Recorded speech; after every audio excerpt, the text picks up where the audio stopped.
اعوذ باللہ من الشیطان الرجیم بسم اللہ الرحمن الرحیم وَإِذْ اور جب اخذ اللہ احاظہ لیا اللہ نے میثاق کا پختہ وعدہ الذین ان لوگوں سے اوتو جنہیں دی گئی الکتاب کتاب، فرمایا وہ وقت یاد کریں جب اللہ نے ان لوگوں سے پختہ وعدہ لیا جنہیں کتاب دی گئی تھی. لَتُبَيِّنُنَّهُ تم ضرور بھی ضرور اسے بیان کرو گے، لِلنَّاسِ لوگوں کے لیے، وَلَا اور نہ تَكْتُمُونَهُ تم اسے چھپاؤ گے. تم لوگوں سے اسے ضرور بھی ضرور بیان کرو گے اور لوگوں سے کچھ نہیں چھپاؤ گے اور لوگوں سے اسے نہیں چھپاؤ گے. فَنَبَذُوهُ پھر انہوں نے ڈال دیا اسے، فَنَبَذُوهُ فا پھر نبذو ڈال دیا انہوں نے، اسے وراء پیچھے، ظہورہم اپنی پشتوں، پھر انہوں نے اسے اپنی پشتوں پیچھے ڈال دیا، پشت پیچھے ڈال دیا. وَاشْتَرَوْا اور انہوں نے وصول کر لیا، بھی اس کے بدل، ثمناً قیمت، قلیلاً تھوڑی، اور انہوں نے اس کے بدل تھوڑی سی قیمت وصول کر لی. فَبِئْسَ پس کتنی بری ہے، ماں جو کچھ، یشترون وہ خریدتے ہیں، اور جو وہ خریداری کر رہے ہیں، جو خریدتے ہیں وہ کتنی بری ہے. اس آیت مبارکہ میں سورہ ال عمران آیت نمبر 187، اس آیت مبارکہ میں اللہ تعالی نے اہل کتاب کے عہد کو توڑنے کے بارے میں بیان کیا ہے. فرمایا کہ اہل کتاب سے یہ وعدہ لیا گیا تھا کہ جو کچھ انہیں احکام دیے گئے ہیں، انہیں تعلیمات دی گئی ہیں، اس میں سے کچھ نہیں چھپائیں گے، لیکن اور اسے لوگوں کے سامنے واضح طور پر بیان کریں گے اور اس میں سے کچھ بھی نہیں چھپائیں گے. مگر انہوں نے کیا کیا؟ انہوں نے دنیا کے مال کے بدلے میں اللہ کے احکام کو، اللہ کی تعلیمات کو بیچ دیا، دنیا کمانے کے لیے، دنیا بنانے کے لیے. لوگوں سے رشوت لے لی، اپنا فائدہ وصول کر لیا اور اللہ کے احکام کو بیچ دیا. اس میں حضور صلی اللہ علیہ وسلم کی بعثت کے بارے میں بھی تعلیمات تھی، آخری دین کے بارے میں بھی تعلیمات تھی، قرآن کے بارے میں تعلیمات تھی. تو وہ ساری انہوں نے دنیا کمانے کے لیے اس کو بیچ دیا اور حضور صلی اللہ علیہ وسلم پر ایمان نہ لائے. پھر اپنی دنیا کے فائدے کے لیے وہ امیروں سے، امراء سے، حکام سے اس میں بھی اللہ کے احکام کو بیچتے تھے. ایک تو بیچتے تھے، دنیا کماتے تھے، اور دوسرا علم چھپاتے تھے، جو کتاب اللہ کا علم، اس کو چھپاتے تھے. تو اللہ تبارک و تعالی نے دونوں کی ان کی مذمت کی کہ نہ احکام الہی کو بیچیں اور نہ اس کو چھپائیں، نہ اس کو چھپائیں اور نہ اس کو بیچیں. اس بارے میں روایت آتی ہے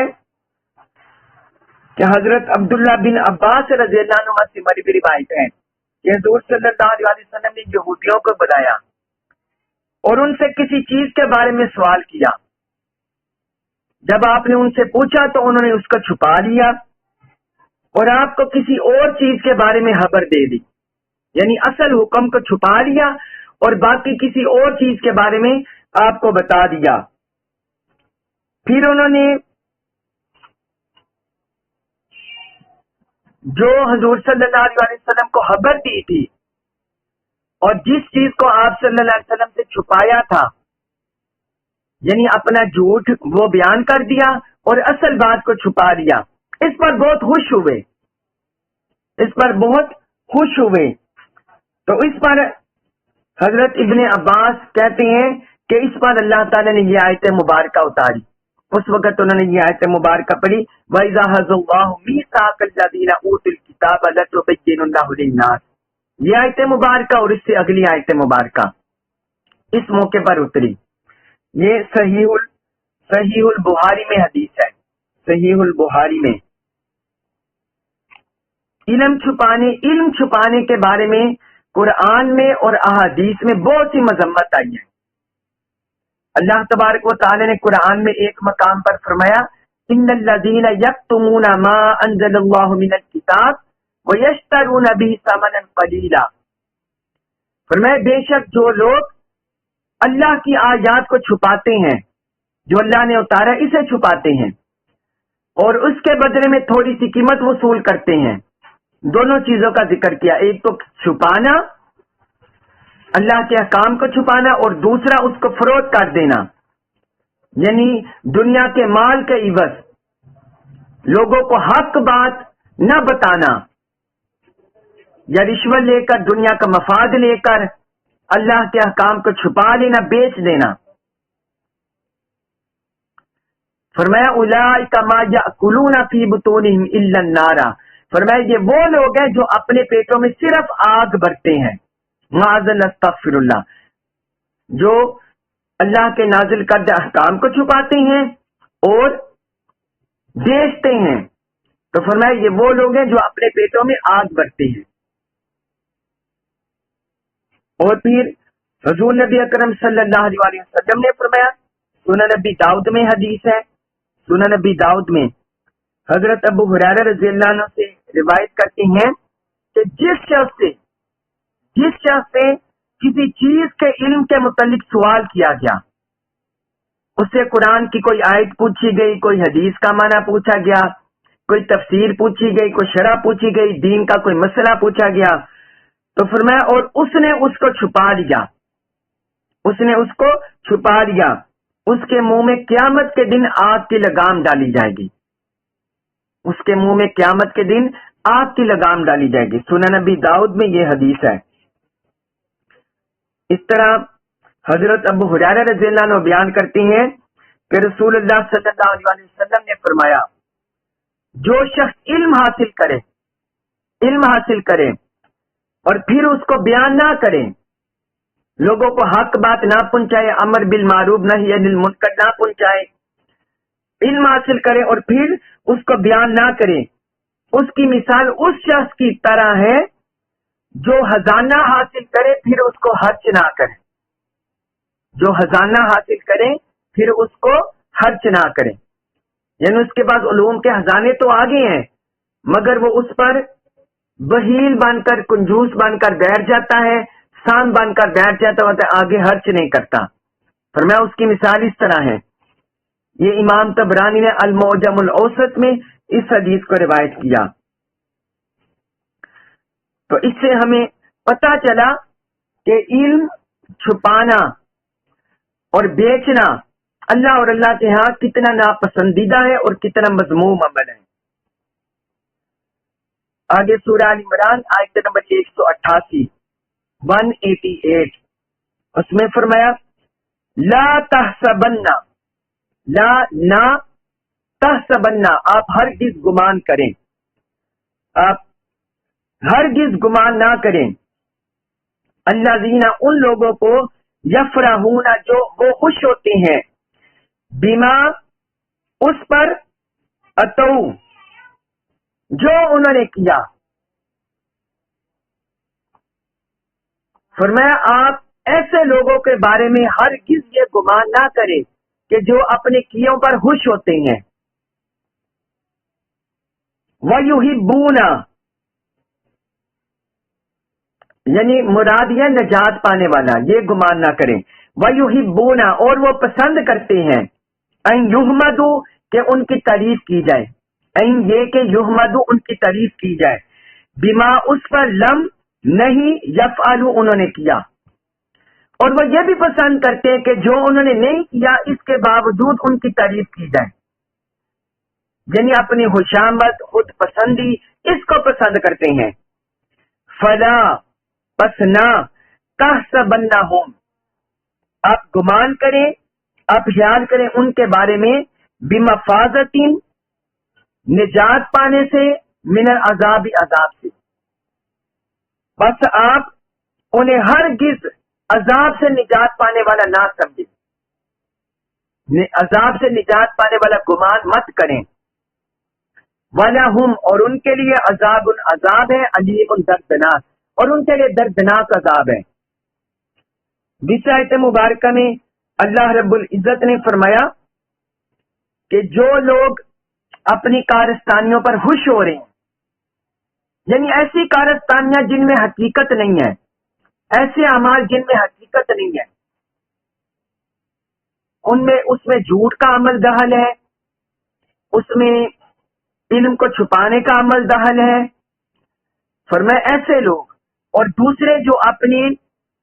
جو وہ کام نہیں کرتے، اس پر چاہتے ہیں لوگ ان کی تعریف کریں، خود پسندی چاہتے ہیں، خوشامد چاہتے ہیں، تو فرمایا ایسے لوگوں کو آپ عذاب سے نجات پانے کا گمان مت کریں،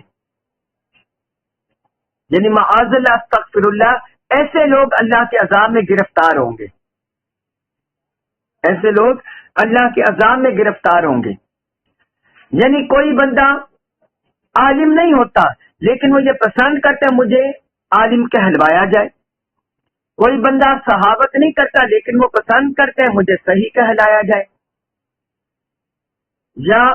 صحابت کرتا ہے لیکن وہ اس لیے کرتا ہے تاکہ لوگوں کو دکھائے، اس میں ریاکاری کا عمل دخل ہوتا ہے، وہ چاہتا ہے لوگ اس کی تعریف کریں۔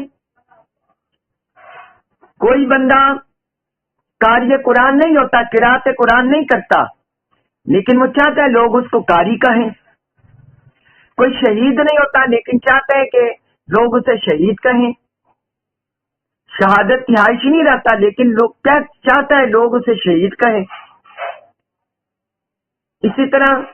کوئی دنیا میں لوگوں کا غم گسار نہیں ہوتا، لوگوں کے حقوق ادا نہیں کرتا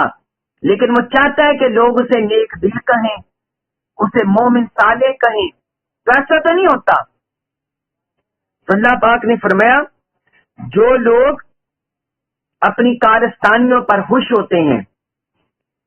اور وہ چاہتے ہیں کہ جو انہوں نے نہیں کیا لوگ اس پر ان کی تعریف کریں، تو ایسے لوگ عذاب الہی سے نہیں بچ سکتے۔ اس کا پس منظر یہودیوں کا بھی ہے کہ جنہوں نے حضور صلی اللہ علیہ وسلم کے سامنے آ کر علم کو چھپایا، تورات کے علم کو چھپایا، اور آپ صلی اللہ علیہ وسلم کو کسی اور چیز کی خبر دے دی، لیکن بعد میں پھر وہ اس پر خوش ہونے لگے کہ معاذ اللہ ہم نے حضور کو دھوکہ دے دیا، ہم نے حضور کو دھوکہ دے دیا۔ تو اللہ تبارک و تعالی نے اسی بارے میں بیان کیا ہے کہ جو کچھ انہوں نے کارستانی کی ہے، سازش کی ہے، دھوکہ دیا ہے، ان کو آپ اللہ کے عذاب سے،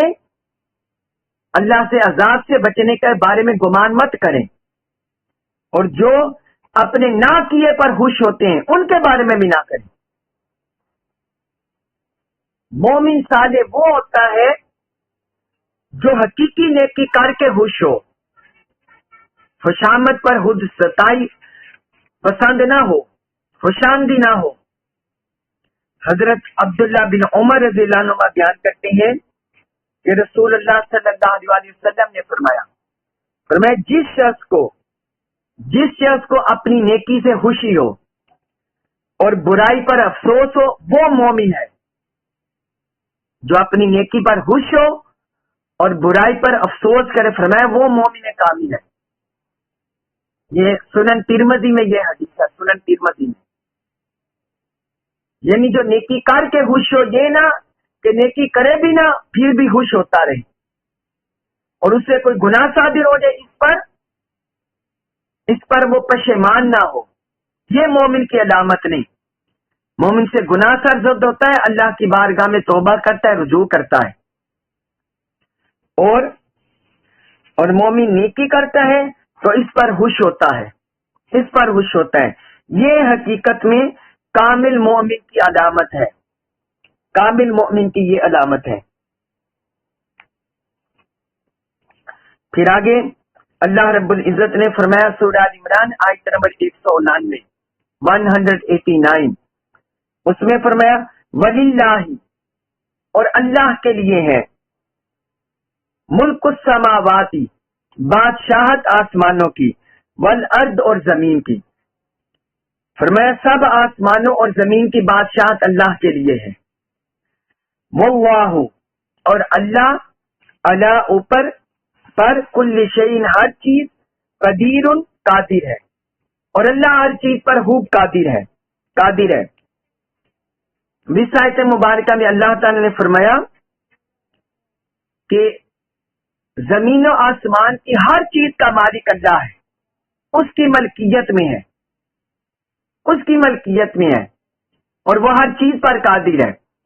مطلب یہ کہ جو اچھائی کرے گا اسے انعامات ملیں گے، نوازشات ہوں گی اللہ کی طرف سے، اور جو برائی کرے گا اللہ اور اللہ کے رسول کو دھوکہ دے گا، ایمان والوں کو دھوکہ دے گا، اللہ کی تعلیمات کے ساتھ دھوکہ کرے گا، تو پھر اللہ مالک ہے، وہ اللہ کی گرفت میں آئے گا، پھر اللہ کی پکڑ میں آئے گا. وہ ہر چیز پر قدرت رکھنے والا ہے، کامل قدرت رکھتا ہے. آگے سورہ آل عمران آیت نمبر 190، سورہ آل عمران آیت نمبر 190، اس میں فرمایا انا بے شک فی خلق السماواتی، فی میں خلق السماواتی تخلیق میں آسمانوں کی، بے شک آسمانوں کی تخلیق میں، والارض اور زمین کی، بے شک آسمانوں اور زمین کی تخلیق میں، واختلاف اللیل والنہار اور گردش میں، واختلاف اور گردش میں، اللیل رات کی، والنہار اور دن کی، اور دن اور رات کی گردش میں، لآیات نشانیاں ہیں لأولی الالباب عقل والوں کے لیے نشانیاں. اس آیت مبارکہ میں اللہ تعالی نے فرمایا کہ زمین اور آسمانوں کی تخلیق اگر انسان اس پہ غور کرے، صاحبان عقل غور کرے، جنہیں اللہ نے عقل و شعور دیا ہے، فہم دیا ہے، وہ یہ دیکھیں کہ آسمان کیسے ستونوں کے بغیر کھڑا ہے. اتنا وسیع و عریض آسمان جو انسان کی نگاہ کی حدود سے بھی مابرا ہے، اور انسان کے پاس جتنے بھی اس کی سائنسی ترقی ہے، انسان کی سوچ ہے، انسان کی فکر ہے، ان سب چیزوں سے مابرا ہے. اتنا وسیع ہے کائنات پھیلی ہوئی. تو فرمایا بے شک آسمانوں، اور پھر انسان زمین پر غور کرے کہ پانی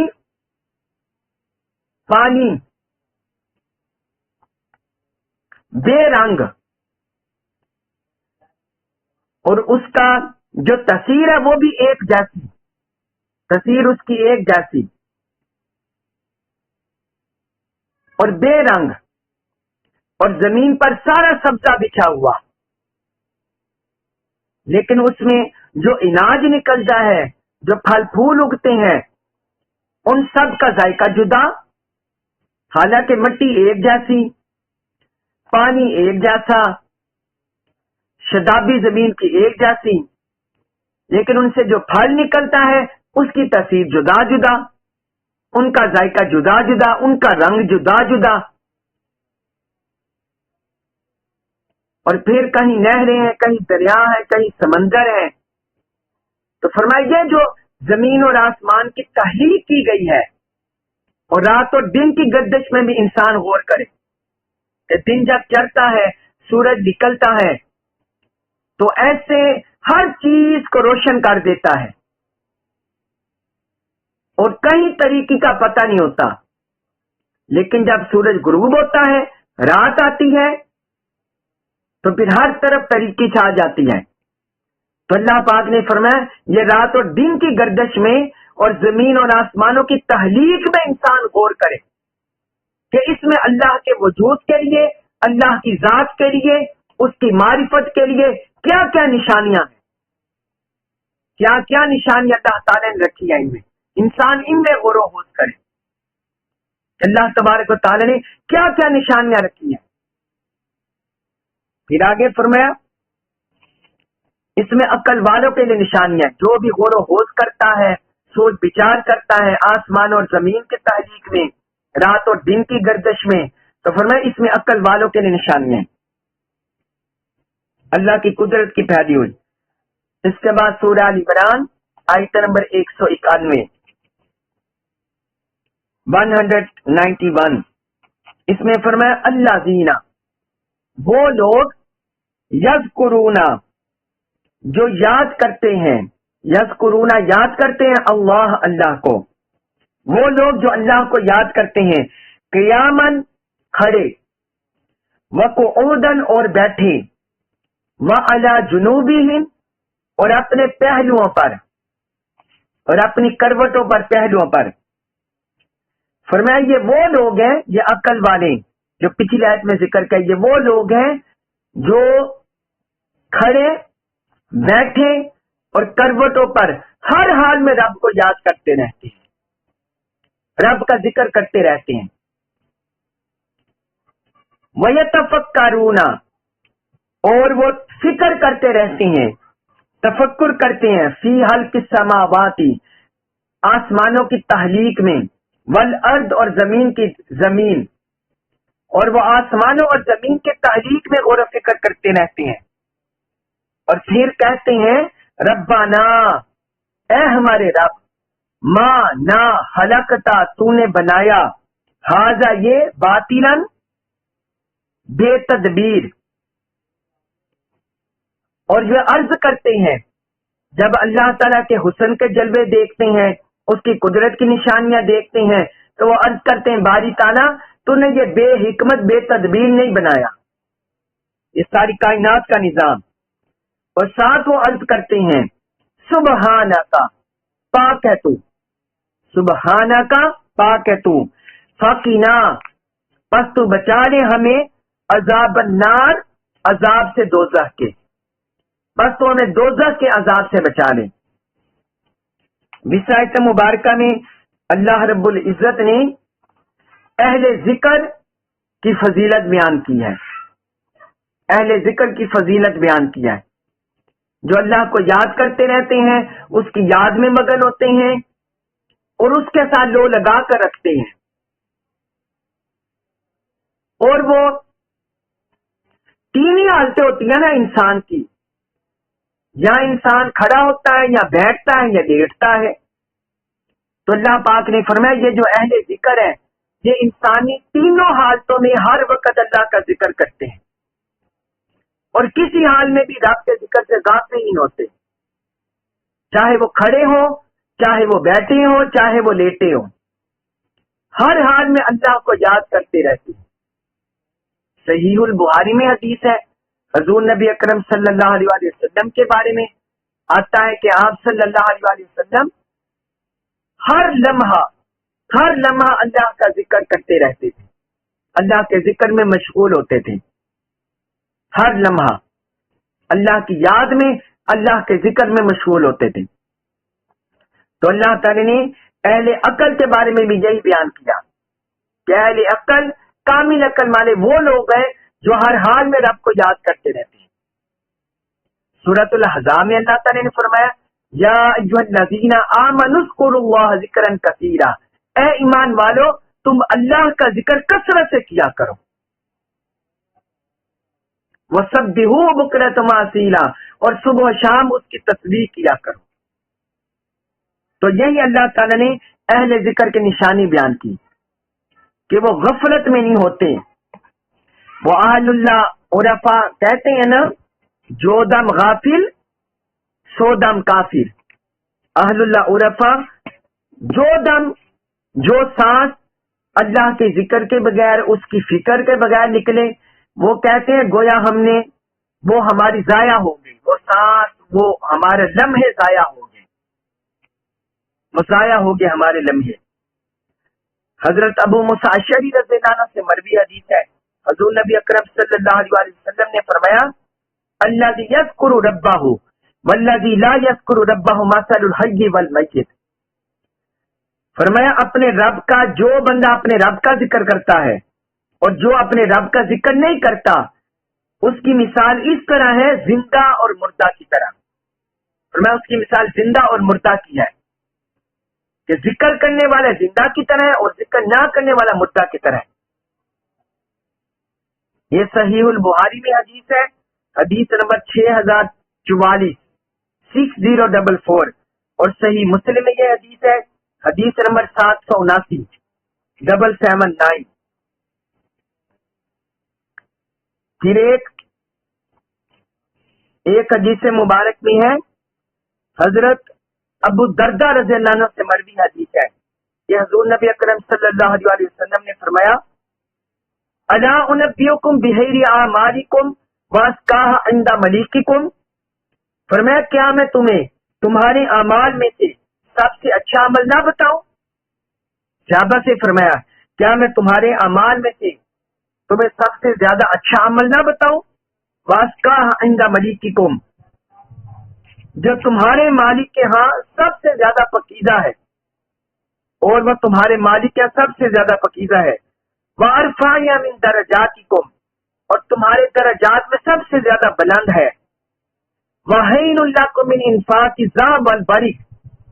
اور تمہارے سونا اور چاندی کی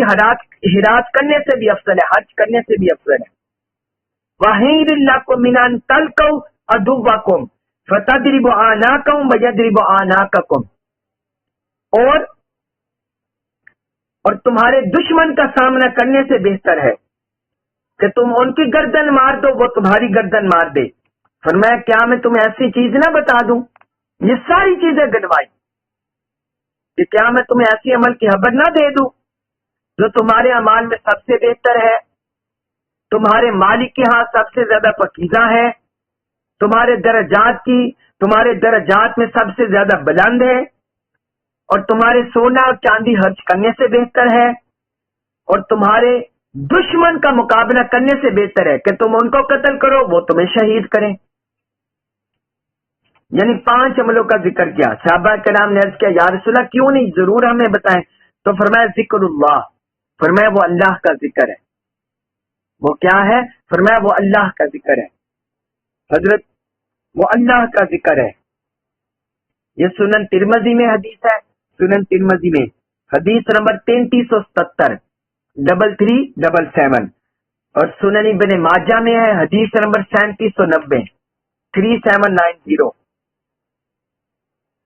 حتیٰ کہ رسول اللہ صلی اللہ علیہ وسلم نے فرمایا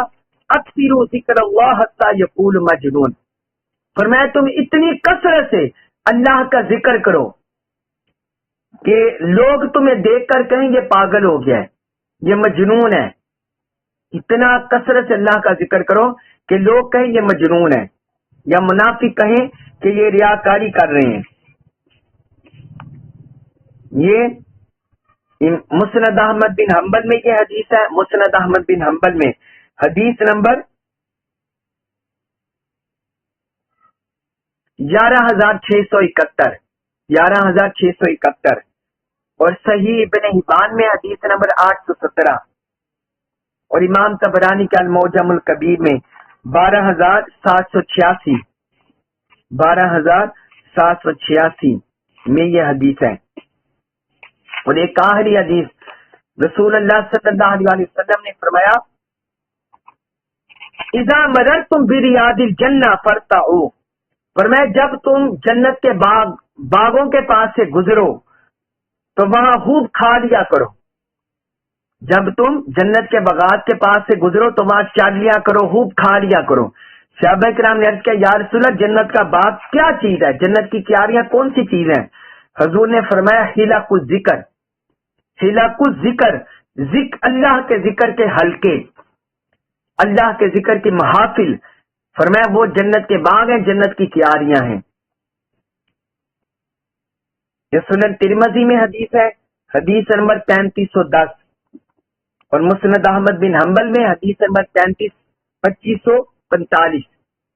تو یہ اللہ پاک نے حضور نبی اکرم صلی اللہ علیہ وسلم نے بیان کیا کہ کثرت سے ذکر کرنے والے اتنا اللہ کو محبوب ہے اور وہ لوگ اتنے پسندیدہ ہیں۔ تو اس آیت مبارکہ میں اللہ رب العزت نے یہی بیان کیا ہے، فرمایا وہ کھڑے بیٹھے ہر حال میں اللہ کو یاد کرتے ہیں، لیٹے اور فرمایا وہ آسمانوں اور زمین کے تحقیق میں غور و فکر کرتے ہیں، اس میں غور و فکر کرتے ہیں، اور وہ یہ عرض کرتے ہیں باری تعالیٰ تو نے یہ بے تدبیر نہیں بنایا، حکمت کے بغیر نہیں بنایا، جو تو نے آسمانوں اور زمین کا نظام قائم کیا ہے یہ کوئی باطل اور لغو نہیں بنایا، بلکہ اس کو حکمت کے ساتھ بنایا ہے۔ وہ یہ عرض کرتے ہیں اللہ کی بارگاہ میں، اور پھر فرمایا وہ یہ بھی ساتھ عرض کرتے ہیں انہیں رب کی معرفت مل گئی، رب کی قربت مل گئی، اس کے باوجود رب کے حضور جھکے رہتے ہیں اور وہ کہتے ہیں سبحانہ کا، اے ہمارے مالک تو پاک ہے، فقنا عذاب النار، بس تو ہمیں دوزخ کے عذاب سے بچا لیں۔ اللہ کا ذکر ہر حال میں کرتے ہیں، اس کی آیات میں غور و فکر بھی کرتے ہیں، تدبر بھی کرتے ہیں، آسمان اور زمین کے تحقیق میں غور و فکر کرتے ہیں، اور اللہ کے حضور آج بھی انکساری بھی کرتے ہیں کہ یا اللہ ہم سے کوتاہیاں ہو جائیں گی، غلطیاں ہو جائیں گی تو باری تعالیٰ تو ہمیں دوزخ کے عذاب سے بچانا، دوزخ کے عذاب سے بچانا۔ آگے سورہ ال عمران آیت نمبر 192 192 ربنا، اے ہمارے رب، انکا، بے شک تو، من، جسے تد ہیلی، داخل کر دے النار، آگ میں، فقد، تو بے شک احزیتہ، تو نے رسوا کر دیا اسے۔ اور وہ ساتھ یہ بھی دعا کرتے ہیں اے ہمارے رب تو جسے دوزخ میں ڈال دے بے شک تو نے اسے رسوا کر دیا، جسے تو دوزخ میں ڈال دے تو نے اسے رسوا کر دیا، واقعتا رسوا کر دیا۔ وما، اور نہیں ہے للظالمین، ظالموں کے لیے، من انصار، کوئی مددگار، اور ظالموں کے لیے کوئی مددگار نہیں ہے۔ اب یہ دیکھیے اللہ کی معرفت پانے کے بعد، اس کا ذکر کرنے کے بعد، ساتھ وہ یہ بھی دعا کرتے ہیں کہ مالک، پیچھے تو انہوں نے دعا کر دی یا اللہ ہمیں دوزخ کے عذاب سے بچا لے، اب آگے عرض کر رہے ہیں باری تعالیٰ جسے تو نے دوزخ میں داخل کر دیا اسے تو نے حقیقت میں رسوا کر دیا، کیونکہ جو دوزخ میں چلا گیا، جو دوزخ میں چلا گیا تو اس کا مطلب اس کی ساری آخرت برباد گئی۔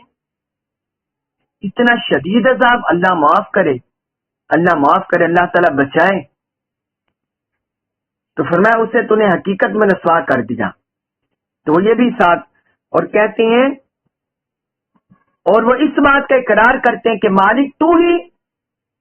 دوزخ کا مالک ہے، تو ہی جنت کا مالک ہے، لہذا تو ہمیں اس رسوائی سے بچانا۔ اور دراصل اس طرح اللہ کے حضور عاجزی کر کے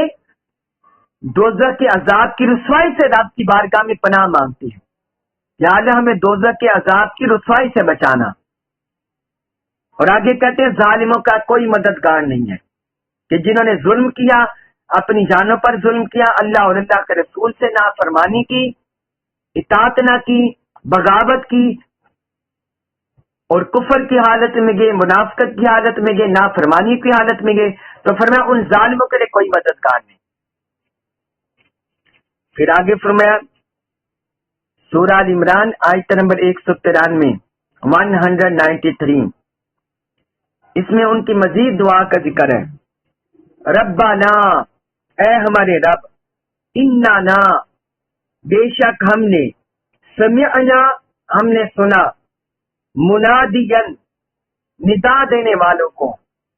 ینادی،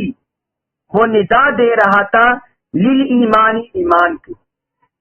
پھر وہ یہ بھی ساتھ عرض کرتے ہیں اے ہمارے پروردگار، ہم نے ایک ندا دینے والے کو سنا، ایک منادی کو سنا جو ایمان کی منادی کر رہا تھا، ایمان کی ندا دے رہا تھا۔ وہ کیا؟ ان، یہ کہ آمنو، تم ایمان لاؤ، بربکم، اپنے رب پر، فآمنا، پس ہم ایمان لے آئے۔ وہ اس بات کی ندا دے رہا تھا، منادی کر رہا تھا کہ تم اپنے رب پر ایمان لے آؤ، تو باری تعالیٰ ہم ایمان لے آئے، باری تعالیٰ ہم ایمان لے آئے، ہم ایمان لے آئے۔ ربنا اے ہمارے رب، فاغفر لنا فاغفر پس تو بخش دے لنا ہمارے لیے، ذنوبنا ہمارے گناہ، اے ہمارے رب تو ہمارے لیے ہمارے گناہ بخش دے، وکفر اور مٹا دے انا ہم سے، سیئاتنا ہماری خطاؤں کو، اور ہماری خطاؤں کو ہم سے مٹا دے، وتوفنا اور تو ہمیں موت دے، تو ہمیں موت دے، مع الابرار نیکوکاروں کے ساتھ، اور تو ہمیں نیک لوگوں کی سنگت میں موت دے۔ اب وہ یہ بھی دعا کرتے ہیں، اس میں بھی دیکھیے ان کی عاجزی انکساری ہے اور رب کی بارگاہ میں اپنی بندگی ہے کہ یا اللہ ہم نے ایک منادی کی آواز سنی جو ندا دے رہا تھا کہ لوگوں اپنے رب پر ایمان لے آؤ، اپنے رب کا کلمہ پڑھ لو، اس کی اطاعت کر لو، اس کی بندگی میں آ جاؤ۔ یہ حضور نبی اکرم صلی اللہ علیہ وسلم کی طرف اشارہ ہے اور قرآن کی طرف اشارہ ہے کہ ندا دی گئی تو کہ تم اپنے رب پر ایمان لے آؤ، تو وہ عرض کرتے ہیں باری تعالیٰ ہم ایمان لے آئے، ہم نے ان کا کہنا مان لیا، ان کی بات مان لی اور ان کے پیچھے چل پڑے تو ہم ایمان لے آئے۔ تو اے ہمارے پروردگار، اب ایمان لانے کے بعد بھی ہم انسان ہیں، گناہ گار ہیں، قدم قدم پر لرزشیں ہوتی ہیں، خطائیں ہوتی ہیں، گناہ ہوتے ہیں۔ پھر آگے عرض کرتے ہیں مالک تو ہمارے لیے ہمارے گناہ بخش دے، تو ہمارے لیے ہمارے گناہ بخش دے، ہمارے لیے ہمارے گناہ معاف کر دے، بخش دے، اور ہماری خطاؤں کو بھی مٹا دے، ہمارے نیک اعمال کا کفارہ بنا دے، ہماری خطاؤں کو، ہماری خطاؤں کے لیے نیک اعمال کا کفارہ بنا دے۔ اور ساتھ وہ یہ دعا کرتے ہیں یا اللہ ہمیں نیک لوگوں کی سنگت میں موت دے، ہمیں نیک لوگوں کی سنگت میں موت دے۔ اس کے دو معنی ہیں، ایک معنی تو یہ ہے یا اللہ ہمیں نیک لوگوں جیسے، نیکوکار لوگوں جیسے نیکی کے اعمال کرنے کی توفیق عطا فرما، کہ جیسے وہ نیکی کے کام کرتے رہے ویسے ہمیں مرتے دم تک توفیق عطا فرما۔ اور دوسرا اس کا معنی یہ ہے کہ جہاں نیکوکار رہتے ہیں، نیک لوگ رہتے ہیں، جہاں ان کا مدفن ہے، باری تعالیٰ تو ہمارا مدفن بھی وہ بنا دے، ہمارا مدفن بھی وہ بنا دے، وہ جگہ ہمارا مدفن بنا دے۔ تو اس طرح وہ یہ بھی دعا کرتے ہیں۔ تو اس سے پتہ چلا کہ نیکوکاروں کی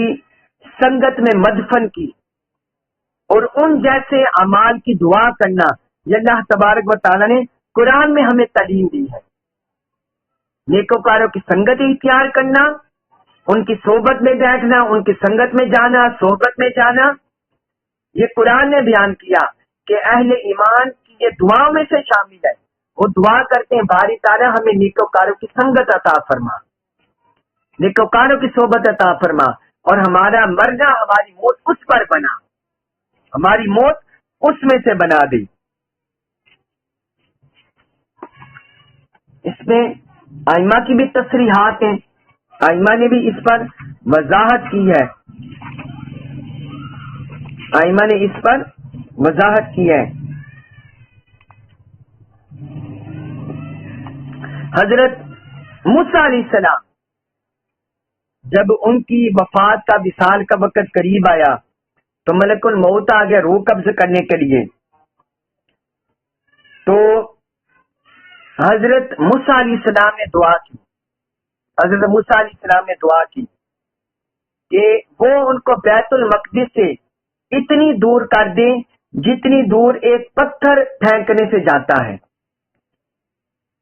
یعنی انہوں نے اپنے مدفن کے لیے بیت المقدس کا قرب مانگا اور اپنا مدفن بیت المقدس کے قریب مانگا کہ باری تعالیٰ مجھے بیت المقدس کے قریب تدفین نصیب فرما، وہاں نصیب فرما۔ تو حضرت ابو ہریرہ رضی اللہ عنہ نے کہا رسول اللہ صلی اللہ علیہ وسلم نے فرمایا اگر میں اس جگہ ہوتا تو تمہیں راستے کی ایک جانب وہ سورہ ٹیلا دکھاتا جس کے پاس ان کی قبر ہے، حضرت موسیٰ علیہ السلام کی۔ یہ صحیح البخاری میں اور صحیح مسلم میں یہ حدیث مبارک ہے۔ امام بدر الدین عینی رحمت اللہ علیہ فقہ حنفی کے بڑے امام گزرے ہیں، انہوں نے کہا اس حدیث سے ثابت ہوتا ہے کہ مبارک مقامات پر صالحین کی قبروں کے پاس میت کو دفن کرنا مستحب ہے۔ مبارک مقامات پر صالحین کی قبروں کے پاس میت کو دفن کرنا یہ مستحب ہے، باعث ثواب ہے۔ عمدۃ القاری میں انہوں نے اس کو درج کیا۔ حافظ ابن حجر عسقلانی رحمت اللہ علیہ وہ حدیث کے بڑے امام گزرے ہیں، شارح حدیث، انہوں نے بیان کیا، وہ کہتے ہیں حرمین طیبین مکہ مکرمہ، مدینہ منورہ اور انبیاء علیہم السلام کے مزارات اور اولیاء اور شہداء کی قبروں کے پاس دفن کرنا تاکہ ان کے جوار سے ان کی قربت سے برکتیں حاصل ہو اور ان پر جو رحمتیں نازل ہوتی ہیں ان سے بھی ان پر انوار نازل ہوں۔ تو فرمایا یہ حضرت موسیٰ علیہ السلام کی اقتداء کی وجہ سے مستحب ہے کہ اولیاء و صالحین کے مبارک مقامات کے پاس مدفن کی رہائش کرنا، وہاں دفن کرنا تاکہ جو ان پر انوار نازل ہوتے ہیں ہم پر بھی نازل ہو۔ فرمایا اس کی رہائش کرنا یہ حضرت موسیٰ علیہ السلام کی پیروی کی وجہ سے، اقتداء کی وجہ سے مستحب ہے۔ حضرت موسیٰ علیہ السلام نے آگے حافظ ابن حجر عسقلانی فرماتے کہتے ہیں حضرت موسیٰ علیہ السلام نے یہ دعا اس لیے کی تھی، بیت المقدس کے پاس مدفن اس لیے مانگا تھا کہ انہیں انبیاء علیہ السلام کا قرب حاصل ہو، تاکہ وہ انبیاء علیہ السلام کا قرب حاصل کریں جو بیت المقدس میں مدفون ہے۔ قاضی یاز مالکی رحمت اللہ علیہ ان کی بھی یہی تحقیق ہے۔ فتح الباری جلد 3 میں حافظ ابن حجر عسقلانی نے یہ درج کیا۔ تو اس سے پتہ چلا کہ انبیاء کرام علیہ السلام اور صالحین اہل اللہ اولیاء صالحین ان کے قریب مدفن کی رہائش کرنا اور وہاں اپنے اموات کو، مردوں کو دفنانا یہ قرآن و سنت اور ائمہ سلف صالحین کی تعلیمات کے مطابق ہے اور اس میں مطابقت ہے، اس میں خیر ہے۔ اللہ تبارک و تعالی ہمیں قرآن مجید کا کما کو فہم نصیب فرمائے، ہمیں اس فیوزات نصیب فرمائے اور ہمیں اس پر عمل پیرا ہونے کی توفیق عطا فرمائے۔ وما علیہ الا البلاغ المبین۔